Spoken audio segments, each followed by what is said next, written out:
first exercise of that hip hinge progression. It's a simple, basic bridge. You've seen it done a million times, and hopefully you're doing it correct. If not, here's just a couple of tips to really get that bridge going. Because really the key here, and what a big part of a hip hinge requires during the movement and throughout the movement, is hip extension, which is key whenever we're generating power in any movement. We've got to be able to go from that triple flexion to that fully extended position, especially in the hips.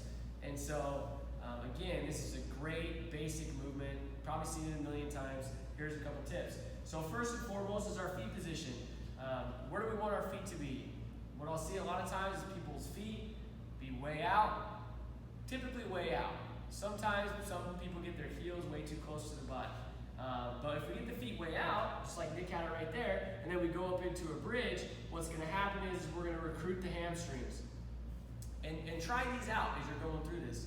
Put the feet way out, push through the feet, and then do that bridge and see how does it feel. And you'll notice that you'll feel the hamstrings recruited and they'll dominate the movement.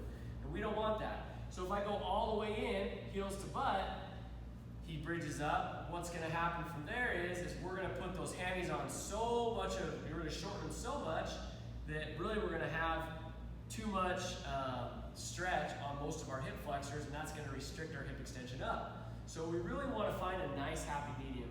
So right about there for Nick is that optimal foot position where he can drive through the heels, lift the hips up off the ground right there, and really isolate and squeeze the glutes. He may feel a little bit of a stretch on the hip flexors. That's a good thing, as long as that's not restricting the movement, as long as his hamstrings aren't dominating that the movement, we can isolate the glutes, you're good.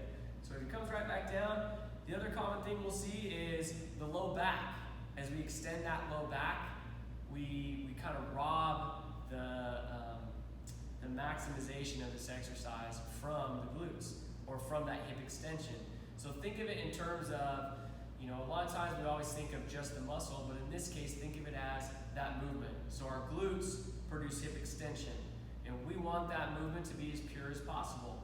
If we get lumbar extension, then we take away from, you know, the benefit of that exercise. And so that's pretty common there. So if we see him push through the feet, raise the hips up, you'll see that a lot. In this case, he's doing a great job not doing it. But let's say he goes all the way up, and you see how his belly starts to pop out. We get that extended back.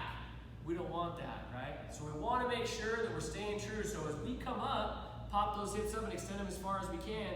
We just want to make sure that we're keeping this torso and everything stacked. We're keeping it in check. We're not allowing that low back to just arch. And you'll know it because you feel it. And so that's another key piece. As he drops back down there, we really want to make sure that the glutes and hip extension dominate this movement. So give that one a try.